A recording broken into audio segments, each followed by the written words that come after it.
Donc c'est une activité avec la carte SoproLab et un récepteur GPS. Donc le récepteur GPS est situé ici avec son antenne.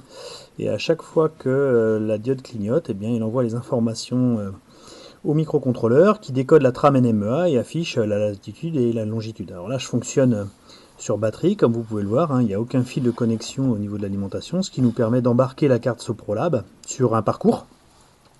Et on peut donc enregistrer les positions successives dans la mémoire du microcontrôleur. Alors on détermine pour ça, alors voilà, je choisis ma période d'enregistrement, par exemple toutes les 10 minutes, toutes les 5 minutes, toutes les minutes, toutes les 30 secondes, ou 10 secondes, 5 secondes. Et puis du coup, je peux récupérer les données à la fin de l'enregistrement pour avoir à intervalles de temps réguliers les différentes positions que je peux ensuite traiter en Python dans un fichier CSV pour, à travers l'application Folium, pour récupérer en fin de compte la géolocalisation et le parcours réalisé. Donc je vous mettrai tout ça dans des pièces jointes. Voilà. Alors si je reviens maintenant au menu, voilà, donc le programme de réception GPS est terminé.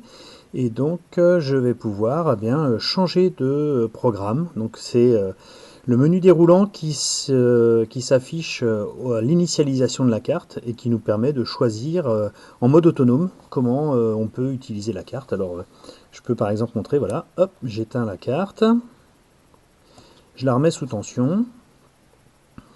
Et à partir de là, voilà, donc là il est en mode serveur web pour les objets connectés en activité SNT.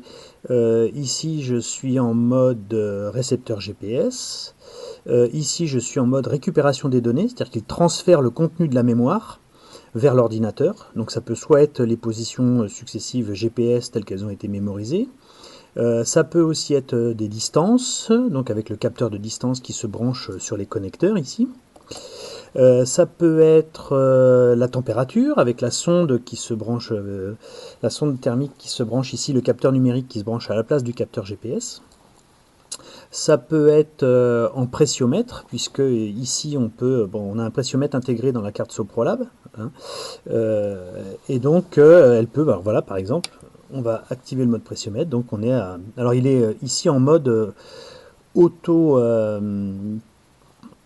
autoparamètre, enfin il se paramètre tout seul avec la pression atmosphérique ambiante, et donc il mesure la pression toutes les 5 secondes. Voilà.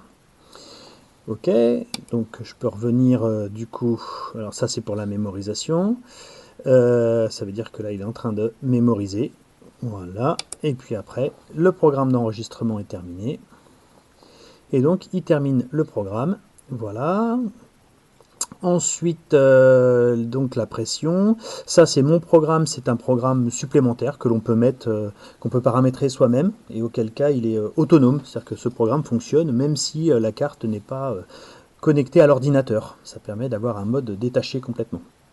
Et enfin, on a un mode Python, où là du coup on se connecte à l'ordinateur, et ça permet du coup de programmer la carte, de faire des essais. On est réellement en mode programmation du microcontrôleur. Donc là, si j'appuie dessus, voilà, c'est la fin du programme. Et il passe en mode connexion avec l'ordinateur. Alors en termes de connexion, on a ici le connecteur USB qui permet de se connecter directement à l'ordinateur pour le transfert du code. Ici, on a le connecteur d'alimentation au niveau des batteries. Voilà. Ici, on a un connecteur.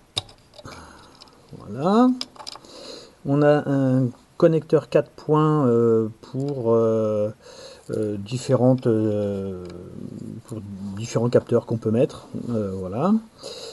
Ici un connecteur 5 points pour le capteur GPS, pour le capteur de distance, pour tout ce qui nécessite en fin de compte une communication sérielle. On a le RxTX ici qui est ici, avec une adaptation de niveau entre 3,5 V, 3,3 V ou 5 volts qui se paramètre par la position du petit cavalier qui est ici. C'est-à-dire que soit on alimente ce connecteur en 3,3 V, soit on l'alimente en 5 volts. Même chose pour celui-ci, on a un cavalier ici qu'on peut déplacer pour alimenter ce connecteur soit en 3,3 V, soit en 5 volts. Mais on est ici dans des communications en tout ou rien. Ici, on a le connecteur pour la sonde, la thermistance, hein, la CTN. Voilà.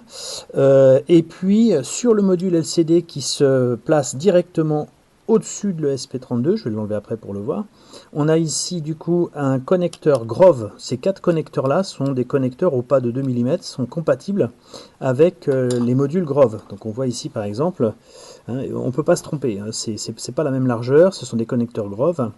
Et ce qui nous permet du coup d'avoir l'accès à un convertisseur analogique numérique 5 volts ici, d'avoir accès à un connecteur numérique en 3 volts 3, un connecteur numérique en 5 volts, hein, et tout ça c'est des connecteurs Grove, et un connecteur 5 volts I2C. Alors ça permet du coup d'avoir d'un côté du Grove I2C en 5 volts, ou d'avoir ici un connecteur en RJ11 qui là est du coup de l'I2C en 3 volts 3. Alors après, on peut utiliser des adaptateurs hein, qui me permettent du coup de passer de l'un à l'autre comme en fonction des besoins. Donc là par exemple, c'est un capteur de position de bascule, accéléromètre. Voilà. Donc ce capteur d'accéléromètre, eh bien, comme c'est un capteur qui est alimenté en 5 volts, eh bien, je peux du coup le placer, voilà, c'est un connecteur Grove, je peux très bien l'adapter ici et le brancher. Donc ça me permet d'avoir de l'I2C en 5 volts sur ce connecteur-là, ou de l'I2C ici avec la prise RJ11 en 3 volts 3, sachant que je peux très bien, voilà, le type d'adaptateur, ça me permet éventuellement de rajouter du module Grove en I2C sur le RJ11. Ça permet d'avoir les deux tensions disponibles en fin de compte. Voilà pour cette petite présentation des connecteurs sur la carte SoproLab.